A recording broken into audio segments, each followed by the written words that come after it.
Good morning Luzon, Visayas, Mindanao at sa buong mundo sa pinangpalang umaga ng Lunes. Yan, Monday morning, September 22.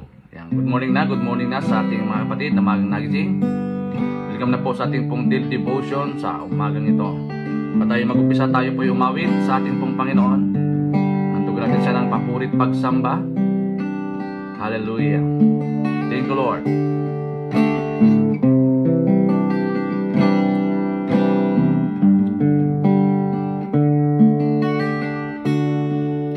We will say that you are good in all the miracles you've done and brought us joy. And we were chained for all the hope we had, we place in you right now. Yes,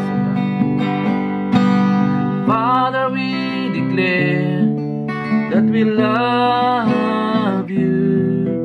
We declare our everlasting love for you.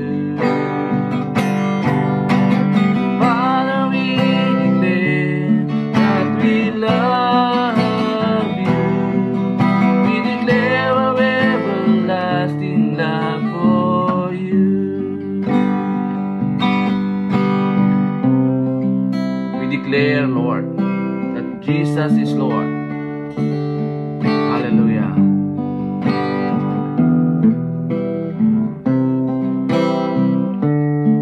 And we will say that you are good in all the miracles you've done and brought us joy. And we were chained in all the hope we had, in place with you right now.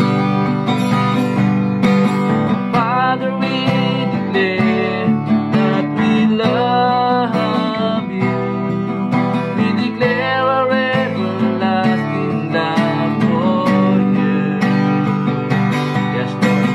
Father, we declare that we love you. We declare our everlasting love for you. We declare our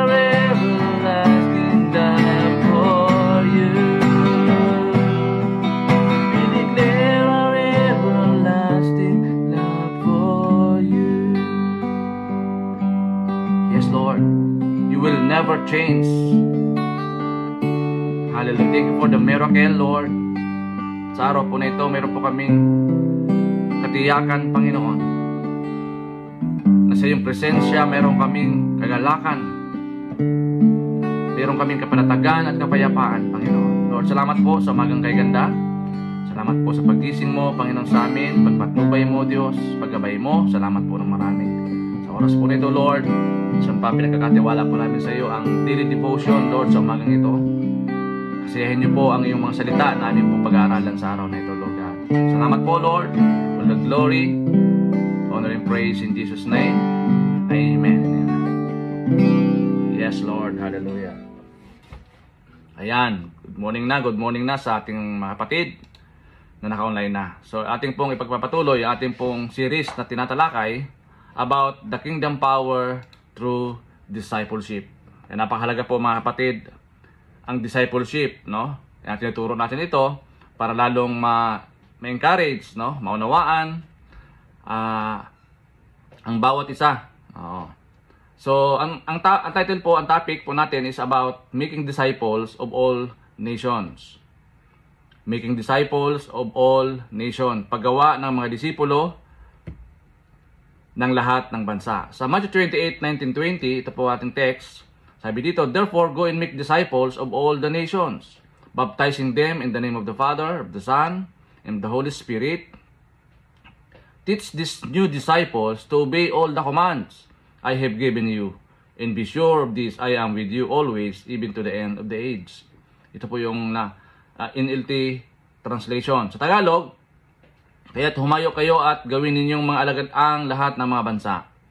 Sila'y inyong bautismohan sa pangalan ng Ama at ng Anak at ng Espiritu Santo. Turuan ang mga bagong alagad na ito na sundin ang lahat ng utos na ibinigay ko sa inyo. At tiyakin mo ito, ako ay kasama ninyo palagi hanggang sa katapusan ng Panginoon. Ayan, purihin na po ang pagkabasa ang nakilang salita ng Diyos. Following Jesus is not always easy. A disciple is like a soldier who must endure battles and hardship. Trials are not meant to destroy us, but to refine us, proving the genuineness of our faith. Even when circumstances are difficult, faithful disciples cling to God's promises, knowing that suffering for Christ is temporary, but the reward is eternal. Remaining steadfast in trials show that we belong to Him. So malinaw po ang ibig sabihin po ng disciple, no? Sa po ay ang Greek po ng disciple is mathetes, means learner, followers, apprentice, or student. At tinawag natin siya na a disciple is someone who follow Jesus, learn from Jesus, live like Jesus, and help others to follow Jesus. Yan. So,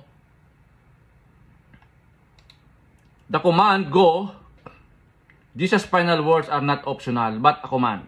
Kaya nga yung go, hindi po siya, the command go, Jesus' final words are not optional. Hindi siya optional, but a command. Discipleship require action. Kaya nga, hindi po pwede na tinanggap mo ang Panginoon bilang Lord and Savior sa buhay mo, tapos hindi ka nagpatuloy. Kailangan may action tayong gagawin, no? Stepping out of the comfort zone.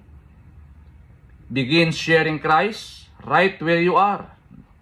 Kailangan natin ipamahagi o i-share ang gospel sa lahat ng tao and be willing to go where God sends you. At dapat handa ka lagi, no? Sa ipagagawa sa atin ng Panginoon. The mission, make disciples, not just making converts, but committed followers of Jesus. Ulitin ko po, yung mission ng make disciples, not just making convert, but committed followers of Jesus. Yung nga po ang sinasabi natin, at marami pong mga Kristiyano na after tinanggap ang ating pong Panginoon bilang Lord and Savior, hindi na nagpatuloy. Naging kampante na. Opo. So may kaakibat po na action tayong gagawin, mga kapatid.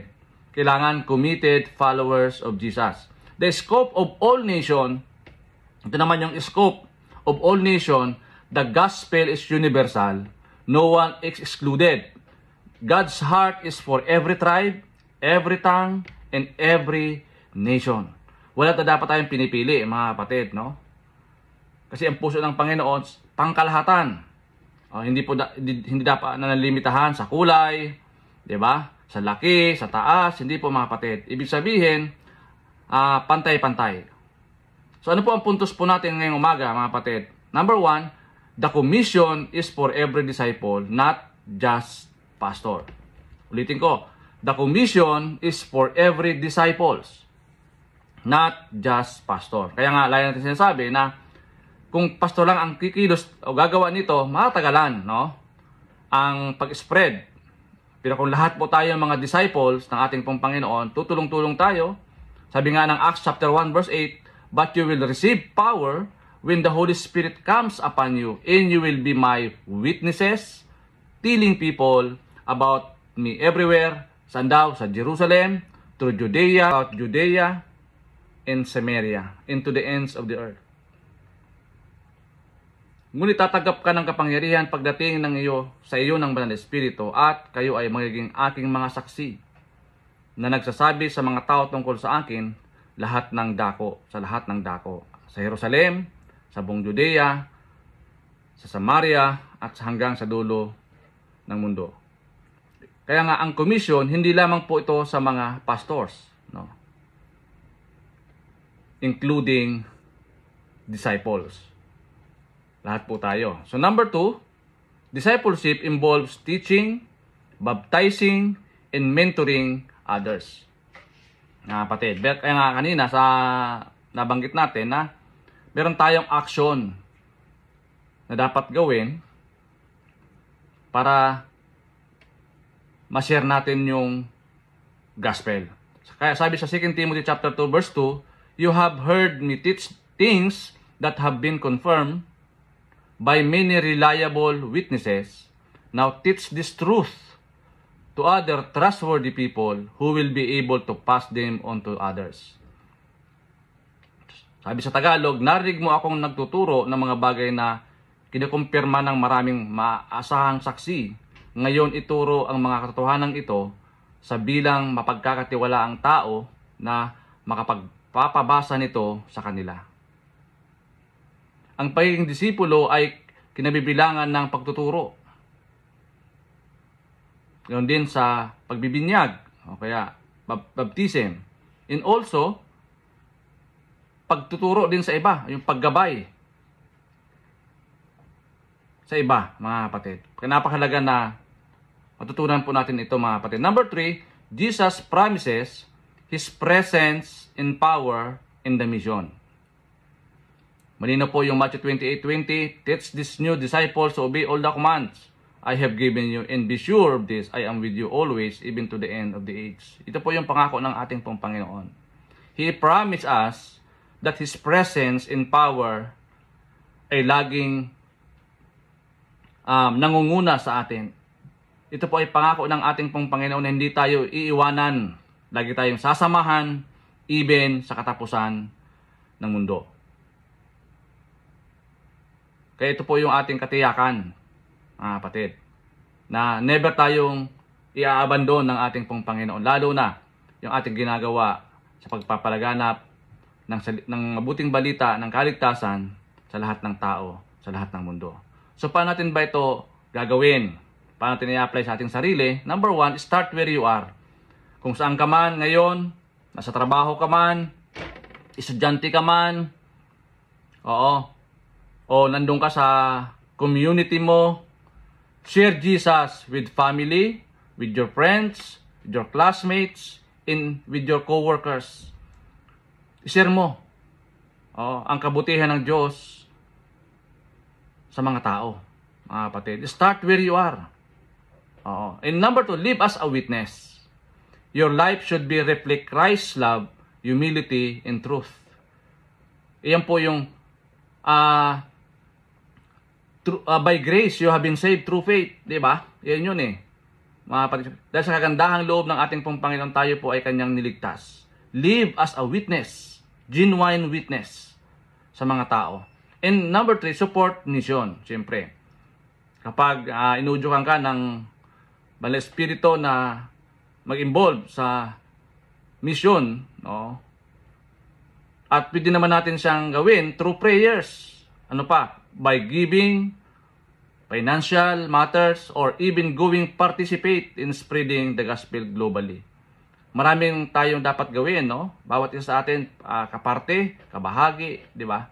Sa misyon ng ating pong Panginoon para lalong mapabilis ang pagpapalaganap ng gospel sa lahat ng tao sa buong mundo.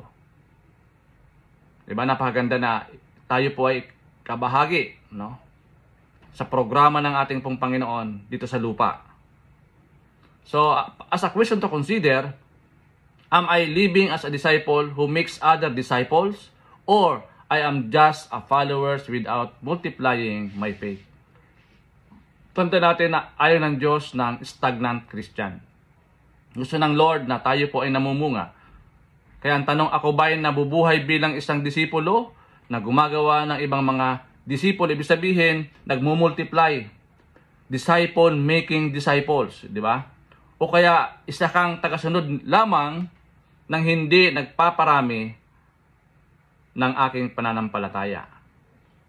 Sabihin, nagagampanan mo ba o ginagawa mo ba yung Great Commission na inatang sa atin ng Panginoon?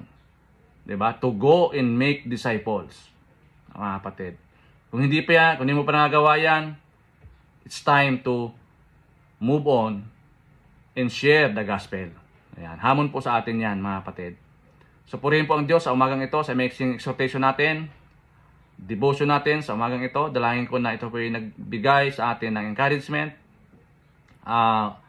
awakening, or also hamon sa atin bilang isang anak ng Diyos na tayo po ay mag-participate sa kanyang Great Commission. Lord, salamat po sa umagang ito. Thank you, Lord, for your word, Lord God. Thank you for entrusting me with the mission to make disciples. Give me the courage to share the gospel with patience and teach others in a heart that reflects your love. Help me to live faithfully so others may see you in me. In Jesus' name. Thank you, Lord God. Hindi namin to kaya kung wala po kayo, Panginoon, sa aming pong buhay.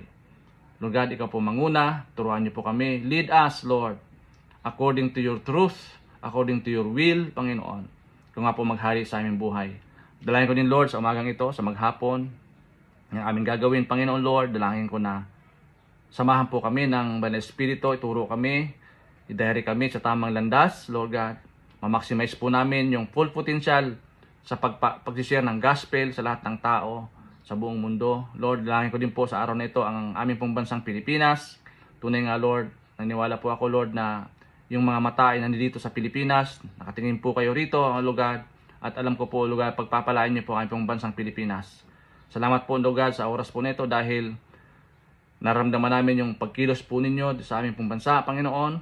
At tunay nga na nire-reveal mo, Panginoon, Lord God, ano pong mga masamang ginagawa ng mga tao. At sila po ay mananagot sa kanilang mga maling ginagawa, sa masasamang ginagawa. Lord God, salamat po na sa araw po nito, Panginoon, meron po kaming katiyakan, kalakasan, Panginoon God, na sa aming lahat ng ginagawa, sa aming buhay, lagi kang nandyan, Panginoon, para kami gabayan. Salamat po, pinupuri ka namin. And also, Lord, we lift up to you today ang aming pong mga kapatid na meron pong mga karamdaman, Lord, may mga severe sickness, O God. Hallelujah. Lord, idapo mo ang kayong palad sa kanila at ipadalo yung kagalingan nagmumula po sa inyo, Panginoon, O God. Touch their lives, Lord. Hallelujah. And heal them, Lord, in Jesus' name. Nilusahin po mga kapatid na mayroon po mga depressions, may mga anxieties. Lord, give them peace and joy. Lord God, the peace that surpasses all understanding that will guard our heart and mind in Christ Jesus. Salamat po sa araw na ito, Panginoon. Didi ka po ang tagumpay sa maghapon ng aming pong gagawin, Panginoon Diyos. Gawin niyo po kami mabunga, maunlad, mapayapa. At higit sa lahat, Lord, hallelujah, taglay-taglay po namin, Panginoon, ang pangako mo that you will never leave us, you will never forsake us. Thank you, Lord. Salamat po sa iyo lamang lahat ng papuri, pagluwalhati sa pangalan ni Jesus. Amen. And God bless.